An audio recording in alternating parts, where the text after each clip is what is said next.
2014년 1월 4일자, 지금 2015년이죠. 작년 1월 달에 1월 4일자 중앙일보에 실린 카이스트의 정재승 교수의 컬럼을 제가 좀 뽑아왔습니다. 그대로 좀 읽어드릴 텐데 조금 깁니다. 한번 읽어드릴게요. 2014년 새해가 밝았다. 지금쯤 다들 새해 결심으로 며칠 전부터 결연해 있을 것이다. 그동안 살아온 삶을 되돌아보며 자책하고 더 나은 삶을 위해서 새로운 다짐들을 하게 된다. 엉클어진 일상을 바로잡고 일, 사랑, 인간관계, 삶의 태도 등에서 인생을 새로 고침하고 싶어진다.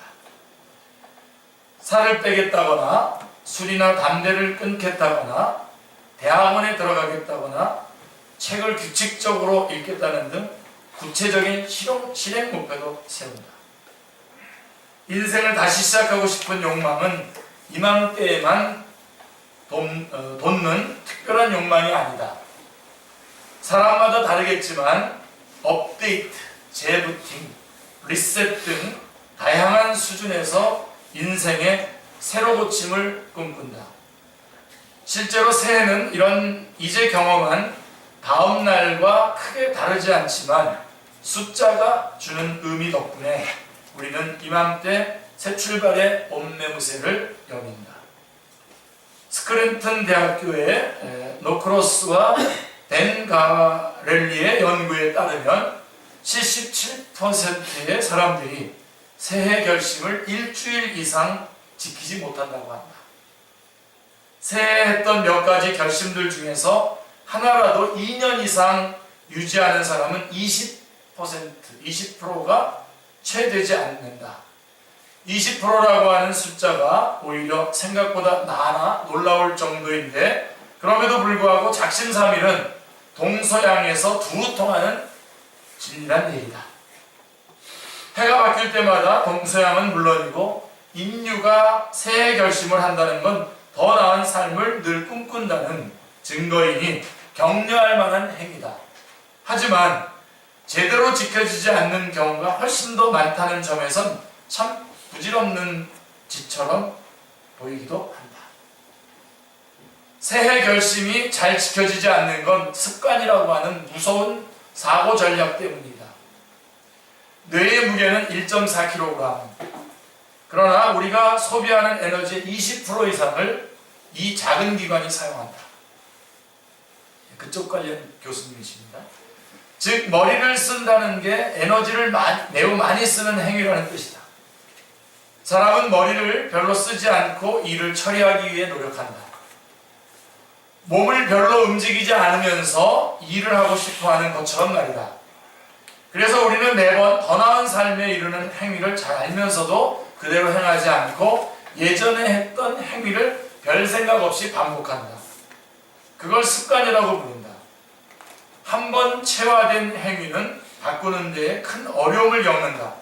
바꾸려면 두뇌 에너지를 많이 써야 하니까 새해 결심이 계단이라면 작년까지의 습관은 계단 옆에 있는 에스컬레이터이다. 솔직하게 말하자면 새해 결심이 주로 실패하는 건 지키지 않아도 심각한 문제가 발생하지 않기 때문에. 지키면 좋겠지만 안 지킨다고 해서 치명적이지 않다. 기껏해야 우리는 작년처럼 살게 될 테니까 절박함이 부족해서 새해 결심을 지키지 못하는 거다. 자기 반성을 통한 처절한 절박함을 경험하지 않고서는 습관이라고 하는 틀에 갇힌 두뇌를 바꾸지 못한다. 재수생이 재수기간을 유익하게 보내지 못하는 경우가 많은 건 대학에 떨어진 경험마저도 우리의 일상을 바꾸기에는 부족한 절박함인 것이다. 결국 새해 결심을 제대로 지키려면 그 이상의 철저한 자기 반성을 해야 한다는 얘기다. 새해부터 덕담을 드려도 부족할 판에 힘든 말씀을 꺼내자면, 우리가 2014년에 다시 태어나기 위해서는 메멘토 모리가 라틴어죠. 메멘토라고 하는 것이 리멤버라고 하는 뜻이고, 모리라고 하는 말이 죄송합니다. to die라고 하는 뜻이거든요.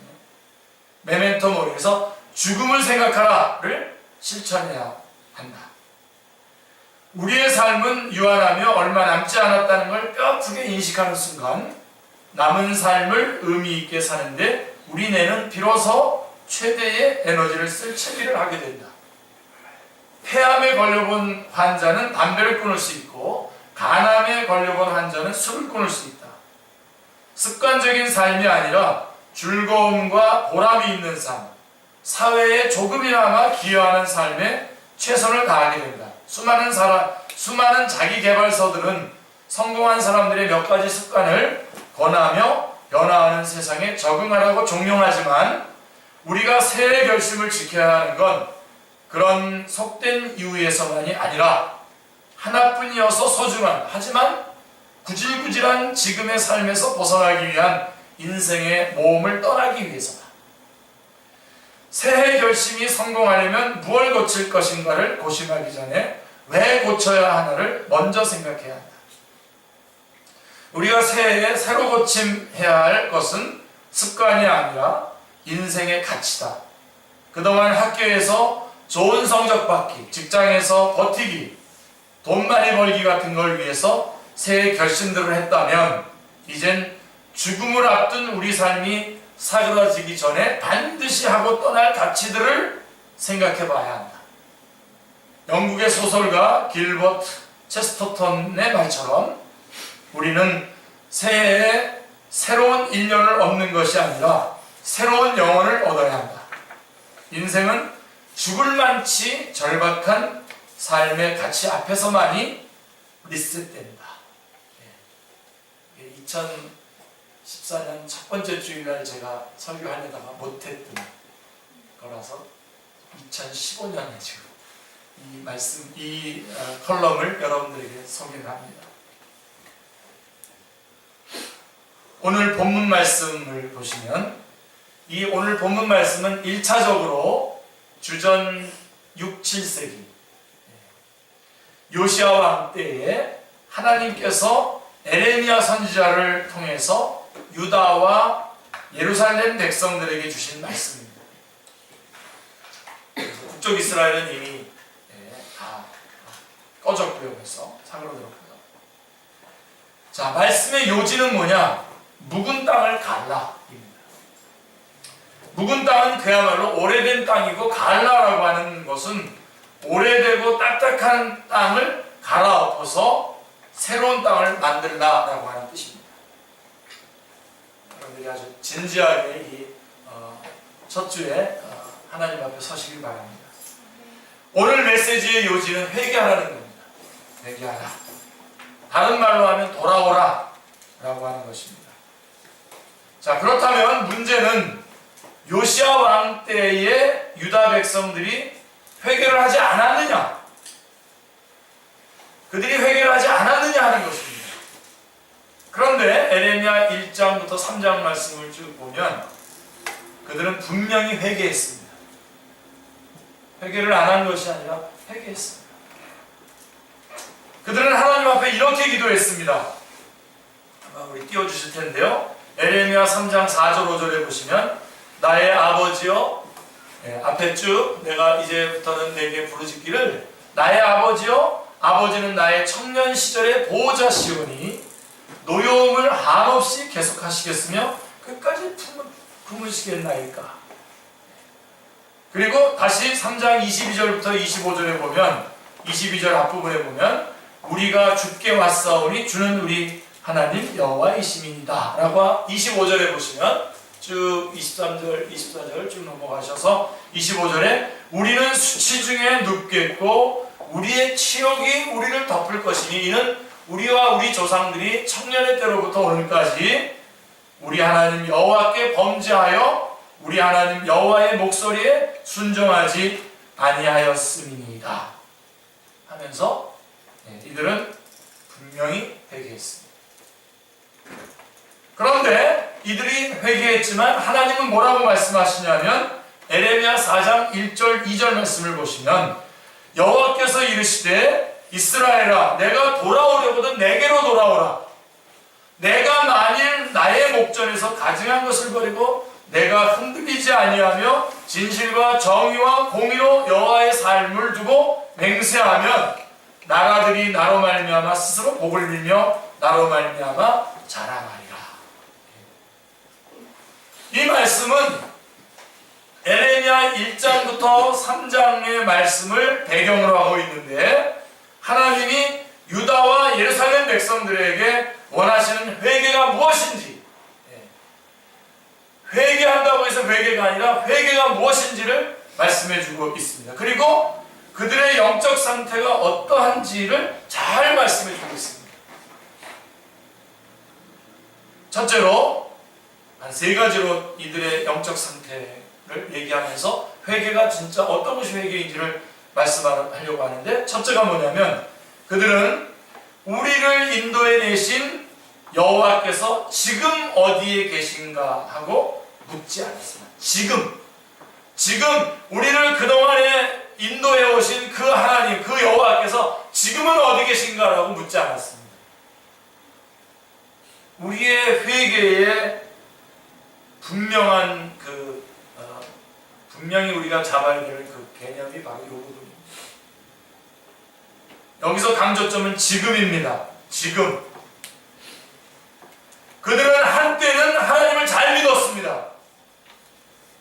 하나님은 그들의 초기 신앙을 이런 비유를 들어서 인정해 주셨습니다. 에레미야 2장 2절에 보면 내 청년의 때의 인애와 내 신혼 때의 사랑을 기억하노니 곧 씨 뿌리지 못한 땅 그 광야에서 나를 따랐습니다. 아주 어렵고 힘들 때에도 나를 따랐다라고 에레미야 2장 2절은 말씀해 주고 있는데, 하나님께서는 그들의 초창기의 신앙에 대해서 인정해 주셨습니다. 처음에 그들과 하나님의 관계는 젊은 신혼부부처럼 달콤했습니다. 아무것도 없는 단칸 새방에 살면서도 남편을 신뢰하고 따르는 새색시처럼 그들은 하나님을 믿고 신뢰했습니다. 에레미야 2장 6절에 보면 자신들을 애굽에서 이끌어내신 하나님, 광야 가운데서 메마르고 험한 땅에서, 어둡고 위험한 땅에서, 아무도 다니지 않고 아무도 살지 않는 땅에서 인도해 내신 하나님을 신뢰했습니다. 자, 우리가 어렸을 때에, 제가 젊었을 때에, 자, 한 달 아르바이트, 저 같은 경우는 처음에 직장에 들어가서, 저는 고등학교 졸업하고 바둑은행에 들어가서 아직도 고등학교 교복을 아직도 입고 있었을 때,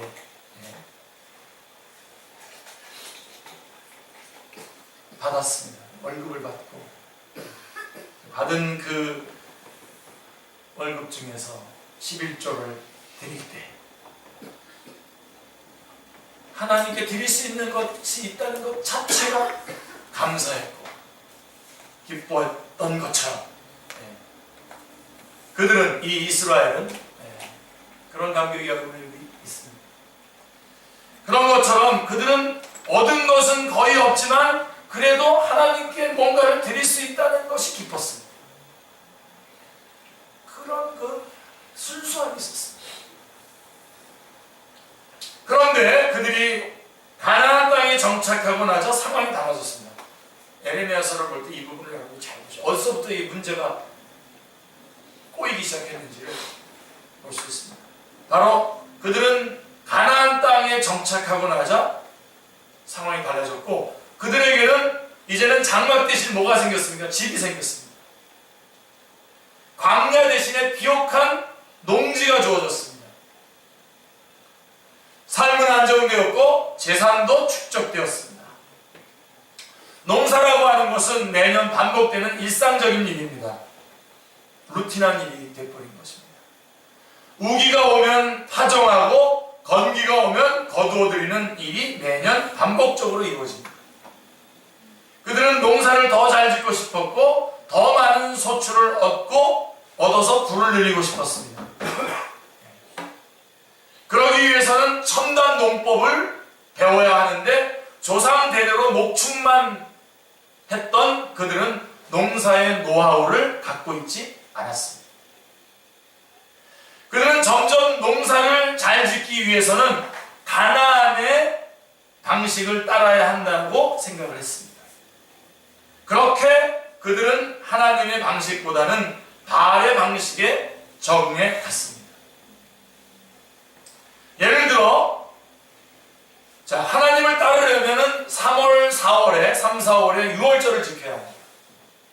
그런데 3, 4월은 우기가 끝나고 건기가 시작되는 시기로서 5월, 6월에, 5, 6월에 풍성한 소출을 위해서는 일손이 많이 필요한 시기입니다. 그런데 이렇게 바쁜 농번기에 일주일 넘게 6월절을 지킨다는 것은 농사에 막대한 손해를 끼칠 것 같습니다. 그런데 바알의 농사력을 따르면, 바알의 농사하는 그 순서대로, 그 이력대로 따른다면 이런 문제가 전혀 없는 겁니다. 자, 그대로만 하면 풍성한 소출을 얻을 수 있는 겁니다. 바알의 농사력은 가나안의 기후와 계절의 변화에 정확히 맞춰져 있었기 때문입니다. 그런데 바알의 농사력을 따르는 것은 곧 바알 신앙의 리듬을 따른다는 의미였기 때문에 매우 위험한 일이었습니다. 그렇게 그들은 하나님도 섬기면서 실제 농사에 있어서는 바알을 따르는 혼합주의로 빠져들어갔습니다. 이런 그들의 문제는 과거의 하나님은 인정하지만 그 하나님께서 지금 어디에 계신가라고 하는 것은 묻지 않았던 것입니다. 다시 말하면 그들은 광야에서는 여호와 하나님이 최고였지만 가나안에서 농사짓는 일에서도 과연 하나님께서 최고일까? 묻지 않았다는 것입니다. 그들은 과거에 자신을 인도하신 하나님께서 지금도 인도하실 것이다 라고 하는 것을 믿지 못했습니다. 학생 때는 하나님의 인도를 믿었는데 사회인이 되고 부모가 되고 전문 분야를 가진 지금은 하나님보다는 왠지 그 분야의 룰을 의지해야 할 것 같습니다. 직장에서 직원이었을 때는 하나님을 믿었는데 임원이 되고 나니까 임원의 룰을 따라야 될 것 같아요. 그쪽에 그 룰대로.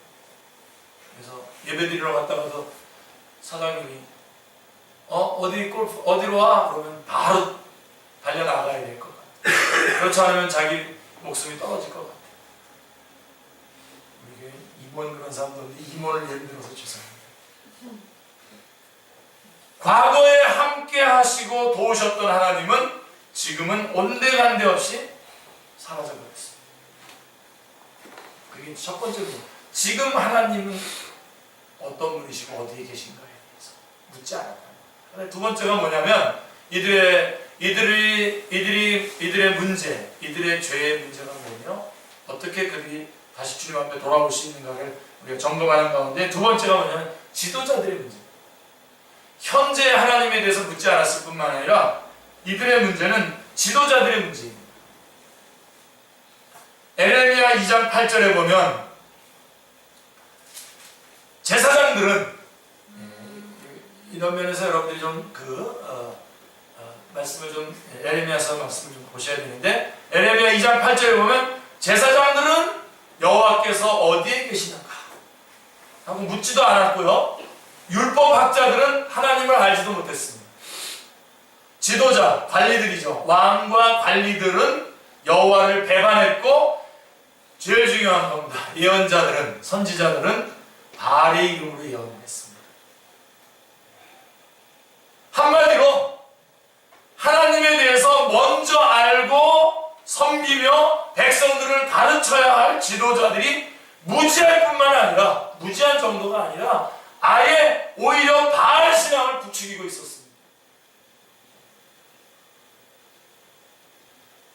오늘이라도 우리 오후 시간에 우리 준비한 거 하지 말고 여기다가 우리 기독교 TV들이 나오는 것들 몇 개 좀 편집해가지고 한번 우리가 그 설교들 한번 같이 들어보면 이 말씀이 에레미야에서 지적했던 이 말씀이 바로 그 말씀이구나 하면서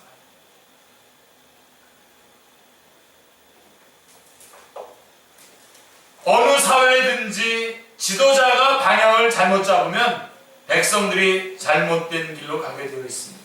이처럼 유다 백성들도 지도자들의 문제로 잘못된 길로 가고 있었습니다. 그들은 아무런 유익이 되지 않는 우상을 섬겼습니다.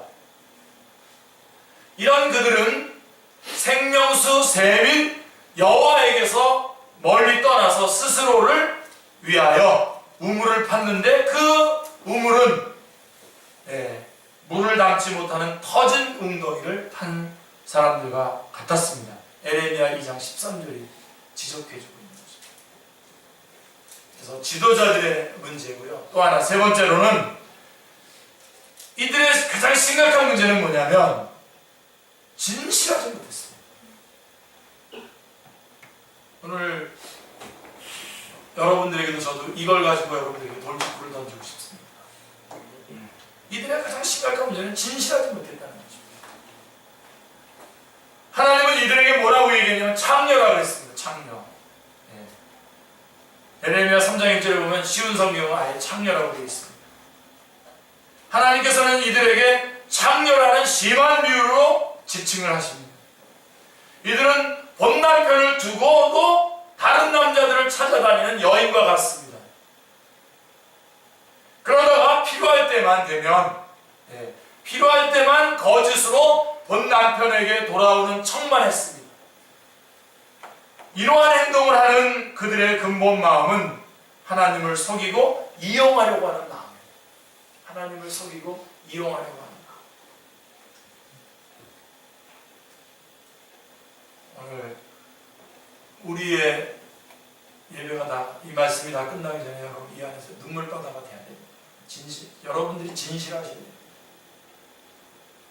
이것은 하나님도 우상처럼 생각하고 섬기려고 하는 자세에서 나온 것입니다.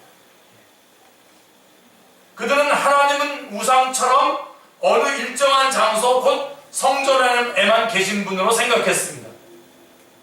그래서 직장에서의 모습과 집에서의 모습과 성전에서의 모습이 달랐습니다. 그들은 진실하지 않았습니다. 진실하다고 하는 것은 직장에서도 집에서도 성전에서도 하나님에 대한 자세가 동일하다는 것입니다. 그런데 그들은 그렇지 않았습니다. 직장에서는 직장의 신을 섬겼습니다. 집에서는 집의 신을 섬겼습니다. 성전에서는 여호와를 섬겼습니다. 그들은 하나님도 우상처럼 섬겼습니다. 그러므로 이들의 회개는 진실하지 못했습니다.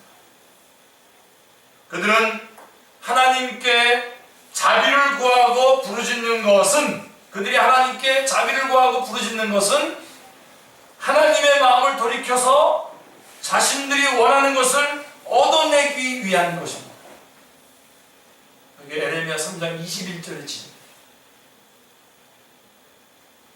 하나님은 이들에게 진정한 회개가 무엇인지, 그들이 하나님께 돌아오려면 어떻게 해야 하는지, 그들이 어떻게 새롭게 될 수 있는지를 가르쳐 주십니다. 에레미야 4장 3절 4절 말씀입니다. 여호와께서 유다와 예루살렘 사람에게 이와 같이 이르노라. 너는 묵은 땅을 갈고 가시덤불에 파종하지 마라. 파종하지 말라. 유다인과 예루살렘 주민들아, 너희는 스스로 할례를 향하여 너희 마음 가죽을 베고 나 여호와께 속하라. 말씀하고 있습니다. 쉬운 성경으로 제가 읽어드릴게요. 여호와께서 유다와 예루살렘 사람에게 이렇게 말씀하셨다. 묵은 땅을 갈아라. 가시덤불 속에 씨를 뿌리지 마라. 유다 사람들과 예루살렘 백성아, 너희 마음과 너희 생각과 마음을 깨끗이 하라. 여기서 하나님은 두 가지 비유를 통해서 방향을 제시하십니다. 첫 첫 번째 비유는 밭을 갈아서 씨를 뿌리라고 하는 비유입니다. 밭을 갈아서 씨를 뿌리라고 하는 비유. 그래서 묵은 땅을 갈아라. 그리고 가시덤불 속에 씨를 뿌리지 마라. 묵은 땅을 갈라는 말씀은 하나님께서 이미 에레미야보다도 100년 전에, BC 8세기경에 100년 전에 호세아 선지자를 통해서 주셨던 말씀입니다. 호세아 선지자는 북쪽 이스라엘을 향해서 예언했던 선지자고요. 에레미야는 남쪽 유다를 향해서 예언하는 선지자인데 100년 전에 바로 호세아 선지자를 통해서 호세아는 북이스라엘 백성들에게 이렇게 하나님의 말씀을 선포했습니다. 호세아서 10장 12절 말씀에 보시면 너희가 자기를 위하여 공의를 심고 인애를 거두라. 너희 묵은 땅을 기경하라. 지금이 곧 여호와를 찾을 때니 마침내 여호와께서 오사 공의를 비처럼 너희에게 내리시리라. 쉬운 성경으로요. 정의의 좋은 씨를 심고 사랑의 열매를 거두어라. 지금은 나 여호와를 찾을 때이니 묵은 땅을 갈아라. 내가 가서 너희에게 정의를 비처럼 내려주겠다. 호세아서에 그러니까 이 에레미야 선지자가 묵은 땅을 기경하라고 말하기 전 100년 전에 북쪽 이스라엘을 향해서 호세아가 외쳤던 외침입니다. 하나님은 100여 년 전에 북쪽 이스라엘 백성들에게 정의라고 하는 좋은 씨를 빛처럼 내려주시고자 했습니다. 그들이 이 좋은 씨를 심어서 사랑이라고 하는 열매로 소출을 거두기를 바라셨습니다. 그런데 문제는 땅이었습니다. 땅이 문제였습니다. 북이스라엘의 백성들의 마음은 묵은 땅과 같았습니다. 여러분, 묵은 땅은 여호와를 찾지 않는 그들의 완고한 마음, 거친 마음을 비유하고 있는 것입니다. 묵은 땅은 갈아엎기 전에는요, 아무리 좋은 씨를 뿌려도 좋은 열매를 거둘 수 없습니다. 그렇듯이 하나님께서 의라고 하는, 정의라고 하는 아무리 좋은 씨를 비같이 내려도 그들에게서 사랑이라고 하는 소출을 거둘 수가 없습니다. 그래서 하나님은 호세아 선지자를 통해서 묵은 땅을 기경하라고 말씀하셨습니다. 자, 그들이 이 말씀을 순종했을까요? 100년 전에 북이스라엘은 순종하지 않았고 결국은 어떻게 됐습니까? 아수르에게 멸망당했죠. 그리고 100년 후입니다. 100년 후 자매 나라인 유다의 형편이 호세아 시대의 북이스라엘과 비슷했습니다. 하나님은 그래서 에레미야를 보내셔서 묵은 땅을 갈아라, 가시덤불 속에 씨를 뿌리지 말라고 말씀하셨습니다. 유다는 호세아를 통해서 주셨던 이 말씀에 순종하지 않은 북이스라엘이 어떻게 망했는가를 잘 알고 있었습니다. 그리고 하나님께서 그렇게 의도하신 겁니다. 북쪽 이스라엘이 멸망당하는 모습을 보면서 남쪽 유다가 회개하기를 원했던 것입니다. 돌아서기를 원했던 것입니다. 그들은 잘 알고 있었습니다. 이에 경각심을 가지고 남쪽 유다는 이 말씀에 순종해야 했습니다. 우리도 망할 수 있다는 절박한 심정을 가지고 묵은 땅을 갈지 않으면 그들은 결코 살아날 수 없을 것입니다. 우리도 저렇게 망할 수 있어. 우리는 빨리 돌이켜서 이 땅을 기경해야지. 여러분, 유다는 어떻게 되었습니까? 유다도 이 말씀에 순종했습니까? 우리는 역사적으로 유다의 결과를 너무나 잘 알고 있습니다. 바벨론의 포로가 되었습니다.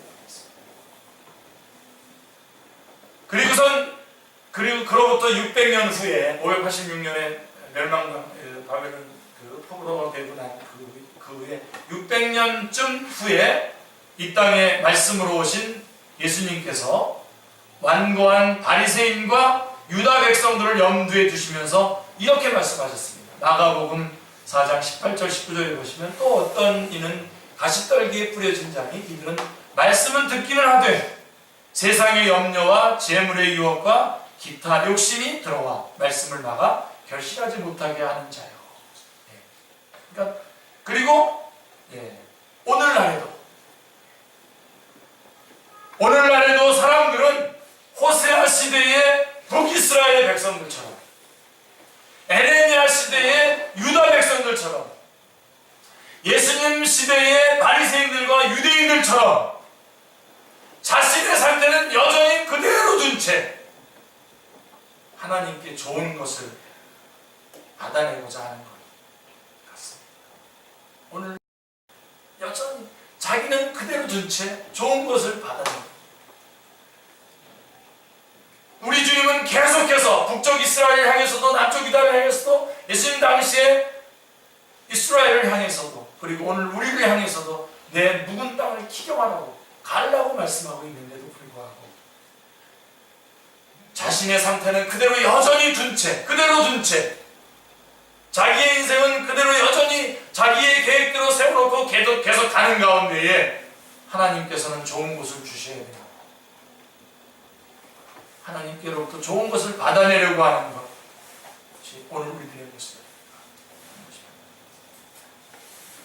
내 마음과 생각은 재물에 대한 욕심에 두고 하나님을 통해 그 욕심을 이룰 수 있지 않을까 생각하고 있는 것입니다. 내 마음에서는 욕심과 염려, 거짓과 위선, 헛된 욕망과 정욕, 자기자랑, 이기심 등의 가시가 무성하게 자라고 있는데 그것을 그대로 두고서 하나님이 주시는 온갖 좋은 것들을 얻고자 하는 것입니다. 그건 그대로 가지고 있으면서, 그러나 이것은 너무나 어리석은 일입니다. 그래서 마치 농부가 가시덤불 속에 씨를 뿌리고 풍성한 소출을 기대하는 것처럼 어리석은 일입니다. 소출을 기대하는 농부는요, 가차없이 묵은 땅을 갈아엎습니다. 여러분들에게서 바로 오늘 이 신년 벽두에 이 싸움을 해내셔야 됩니다. 물론 성령님께서 하실 것입니다. 성령님께서 여러분 안에서 하시도록 성령님께 여러분의 삶을 맡길 수 있어요. 언젠가 제가 말씀드렸죠. 하나님의 음성, 목사님 저 하나님의 음성이 안 들리는데, 안 들릴 리가 내가 100% 순종하기로 결심하면 들립니다. 여러분 다 알고 있습니다. 움직이셔야 됩니다. 정말로 여러분들이 소출을 기대한다면, 제가 요한복음 5장, 죄송합니다. 베데스다 연못가에 그 38년 된 병자에게 우리 주님께서 내가 낫고자 하느냐라고 물었을 때의 말씀을 여러분들에게 전했던 거 기억하시죠? 정말로 소출을 기대한다면 가차없이 묵은 땅을 기경하시고 갈아엎으셔야 됩니다. 가시덤불을 제거하셔야 됩니다. 하나님께로부터 좋은 것을 받아서 좋은 결과를 얻고자 하는 사람도 이처럼 완고한 마음, 하나님을 이용하려고 하는 마음, 저는 이 말씀을 오늘 가장 강조하고 싶어요. 우리들 안에 습관처럼 되어 있는 게 뭔지 아시냐? 하나님을 이용하려고 하는 거예요. 이 완고한 마음, 하나님을 이용하려고 하는 마음, 하나님 외에 다른 것을 바라는 그 마음을 먼저 깨뜨려야 됩니다. 하나님이 하나님이셔야지 왜 하나님이 우리의 수단으로, 우리가 이용해 먹는 수단이 될 거예요. 그래서 이 땅을 기경하는 것으로 비유를 했고, 또 하나의 비유가 뭐냐면 할례 비유입니다. 할례. 그래서 에레미야 4장 3절을 보시면, 유다인과 예루살렘 주민들아, 너희는 스스로 할례를 행하여 너희 마음 가죽을 메고 나 여호와께 속하라 라고 말씀하고 있습니다. 우리가 잘 알듯이 성경에서 할례가 처음 등장한 것이 창세기 17장입니다. 그렇죠? 거기서 아브라함은 하나님과 언약을 세운 후에 언약을 지키겠다고 하는 외적 표시로 할례를 행했습니다. 그런데 여기서는 마음의 할례를 행하라는 것입니다. 지금 여기서는 다시 말하면 언약의 내적 표시를 가지라는 말씀입니다. 이것은 하나님과의 관계에서 하나님의 말씀에 순종하겠다고 하는 마음의 표시입니다. 하나님께 진정으로 회개하고 돌이킨다는 표시로 마음의 완고함이라고 하는 가죽을 베어서 버려야 한다는 것입니다. 결국 이 두 비유의 요지는 하나입니다. 진정한 회개, 진정한 회개, 진정한 돌이킴, 그것은 마음이요, 마음의 회개요, 마음의 돌이킴이라고 하는 것입니다. 네. 마음이 돌이켜져야 몸이 돌이켜지기 때문입니다. 그런데 우리는 실천적으로 마음을 돌이키는 것이 얼마나 어려운 일인지 압니다. 작심삼일이라고 하는 말이 바로 이것을 잘 대변해주고 있습니다. 마음은 쉽게 우리 자신을 속일 수 있습니다. 마음은 쉽게 우리를 과거의 습관에 안주하게 만듭니다. 아까 처음에 읽어드렸던 정재승 교수의 용어로 말한다면 습관이라고 하는 무서운 사고 전략 때문일 수도 있습니다. 우리는 하나님을 너무 쉽게 이용하려고 하는 습관에 젖어 있으면서도 나는 하나님을 잘 섬기고 있고 내 신앙은 아무 문제가 없다고 생각할 수 있습니다. 이거를 기억하셔야 돼요. 하나님을 이용해 먹고 있으면서도 그것이 신앙에 내가 예수님을 잘 믿고 있는 거죠. 착각. 우리의 마음이 그렇게 자기 자신을 그렇게 하는 그게 무슨 그게 긍정 어떤 식으로 들어가면 긍정의 마인드 된다. 긍정의 이런 식으로 속이는 거죠. 심지어 내 신앙에 문제가 있다는 것을 인정을 해요. 충분히 인지하면서도 우리는 너무나 쉽게 문제가 있는 그 신앙생활에 다시 안주합니다. 아무 일이 없을 때까지. 아무 일이 없는 동안에 계속. 이런 자신을 볼 때 우리는 자주 절망하곤 합니다. 사도 바울의 고백처럼 오라 나는 곤고한 사람이로다 이 사망의 몸에서 누가 나를 건져내랴 라고 절규할 수밖에 없습니다. 자, 그러면 이제 문제 제기를 제가 아주 심각하게 했는데 그럼 한번 정리를 해보십시오. 그렇다면 우리가 어떻게 참으로 회개할 수 있습니까? 어떻게 참으로 회개할 수 있습니까? 우리가 어떻게 하나님께 돌이키며 우리가 어떻게 하나님께로부터 좋은 것을 받을 뿐만 아니라 좋은 열매를 맺는 사람들이 될 수 있습니까? 네. 먼저 우리 편에서 죽음을 경험해야 합니다. 죽을 것 같은 현재의 이런 모습으로 계속 살고 있는 것에 대한 죽을 것 같은 압박감이 있으십니다. 그래서 죽으셔요. 죽음을 경험해야 합니다. 제가 그 물리학을 전공한 학자한테 그 원소 하나에 대한 그거를 제가 설명을 들었는데 지금 설명을 못하겠네요. 잘 듣고서 그게 모든 것을 변화를 일으킬 수 있는 것은 죽는 길밖에 없어요. 질량 보존의 법칙이 적용되지 않는 순간이 있다. 저보러 이제 죽으라는 거예요. 우리 온 세계에서 저같이 이렇게 정말 참 그리스도인으로서 참 목사로서 죽어서 영향을 미치라는 거예요. 죽으라고 해서 그분이 얘기해줘서 열심히 듣고 그래 내가 죽어야지 그랬는데 지금 설명은 잘 못하겠습니다. 나중에 다시 한번 설명할게요. 여러분 우리 편에서 죽음을 경험해야 합니다. 내가 이렇게 살다가는 안 되겠구나, 죽는구나. 이렇게 살다가는 죽는구나, 망하는구나, 안 되는구나 라고 하는 절박한 자기인식을 해야 합니다. 내가 정말 하나님의 진노 아래에서 있는 사람이구나. 내가 정말 진실하지 못한 사람이구나. 양다리 걸치기를 좋아하는 사람이구나. 하나님 그분을 섬기기보다 하나님을 이용해 먹으려고 하는 악한 마음을 가진 사람이구나. 하나님의 영광이 어떻게 되는 것에는 관심이 없고 내 영광에만 관심이 자신 있는 사람이구나. 겉으로 사람들이 나를 어떻게 평가하든 나의 모든 것을 아시는 하나님 앞에서 나는 아무것도 아닌 사람이구나 하는 것을 인정해야 됩니다. 이것은 자신이 죽는 것만큼이나 어려운 일입니다. 그러나 사람은 이것을 인정하기 전까지는 절대로 하나님께 돌이키지 않습니다. 돌아가지 않습니다. 그래서 성경은 끊임없이 우리의 실존이 하나님 앞에 이런 존재임을 계속해서 일깨워 주는 것입니다.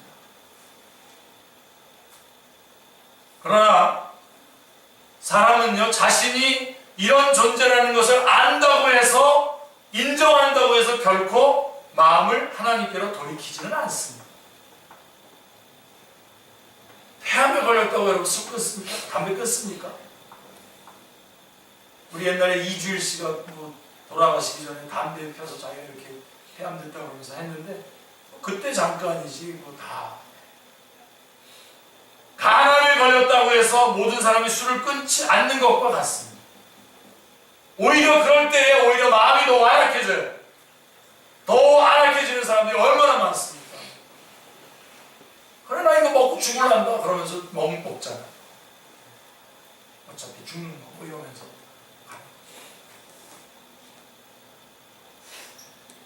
자, 굳이 죽음이 아니더라도 살면서 경험하는 크고 작은 실패 앞에서 우리는 이 부분을 꼭 붙잡아야 되겠죠. 실제적인 죄와 실제적인 죄와 이기남 목사 설교가 너무 실제적인 것들에 대한 제시가 없다고 해가지고, 자, 살면서 경험하고 있는 크고 작은 실패 앞에서 어떤 사람은 마음을 겸손히 하고 하나님을 찾는 반면에 어떤 사람은 마음을 더 완고히 하기도 합니다.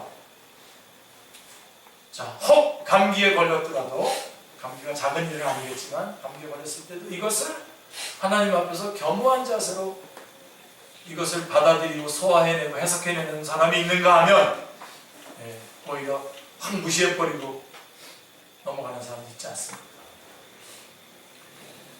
자, 우리의 마음은 결국 우리의 힘으로는 어쩔 수 없습니다. 문제 제기를 화려하게 해놓고 지금 무슨 얘기를 하시는 겁니까? 예, 이게 사실이기 때문에 저는 그렇게 얘기할 수밖에 없습니다. 그래서 우리의 마음도 성령님께서 바꾸어 주신다고 말씀하고 있습니다. 네. 그럼 우리가 할 수 있는 게 뭡니까? 우리가 할 수 있는 게 뭡니까? 성령님께서 우리 안에서 마음껏 역사하시도록 그분에게 내드리는 거죠. 에스겔 36장 26절에 보시면 또 새 영을 너희 속에 두고 새 마음을 너희에게 주되 너희 육신에서 굳은 마음을 제거하고 부드러운 마음을 줄 것이며 라고 말씀하고 있습니다. 그래서 뭐 영성에 대한 이론들, 제자도에 대한 이론들이 많은데요, 결국은 영성이라는 것은 성령님께서 그를 성숙시키는 것인데 내가 할 수 있는 게 뭡니까? 라고 이렇게 물어보게 되지 않습니까? 유진 피터슨, 달라스 윌라드 뭐 이런 사람들이 그런 영성의 그런 리처드 포스트 이런 사람들의 이야기를 다 헬리 나우에 다 정리해 보면요, 결국은 성령님이 할 수 있는 일을 할 수 있도록 내가 할 수 있는 일을 하는 거예요. 그게 영성의 하이라이트입니다. 최고입니다. 오늘 우리가 바로 그 자리에 와 있는 거예요. 새해를 맞으면서 우리는 누구나 새롭게 되기를 원합니다. 하나님의 백성으로서 좋은 것을 받아 좋은 열매를 맺기를 원합니다. 이런 우리에게 하나님께서는 묵은 땅을 갈아라, 너희 생각과 마음을 깨끗이 하라, 마음의 가죽을 메어라 라고 말씀해 주십니다. 우리는 대체로 죽을 만큼 고통스럽거나 어려운 일은 당하지 않습니다. 대신 크고 작은 실패와 상실과 어려움, 문제들을 맞닥뜨립니다. 직장에서, 가정에서, 그리고 개인적으로 우리는 이런 문제들을 맞닥뜨릴 때에 지금 제가 말씀드리려고 하는 오늘 최종 결론입니다. 가볍게 여기지 마십시오. 그것을 가볍게 여기지 마십시오. 가볍게 넘겨서는 안 됩니다. 이 문제를 통해서 하나님께서 나에게 죽음을 경험하게 하시고 나의 마음을 갈아엎으시고 완고한 마음의 가죽을 베셔서 하나님께서 주시는 좋은 것들, 진실, 정의, 정직을 뿌려 열매 맺게 하시려는 것으로 받아들여야 하는 것입니다. 오늘날 한국교회의 문제는 그럼 우리들을 말하는 겁니다.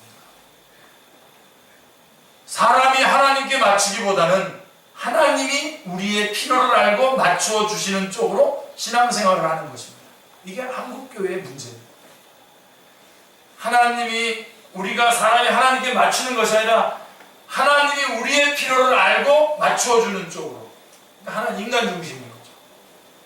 그래서 죄라고 하는 객관적인 개념은 사라지고 상처라고 하는 주관적 개념이 들어오게 되고 회개라고 하는 하나님 중심적 개념이 사라지고 변화라고 하는 인간 중심적 개념이 들어왔습니다.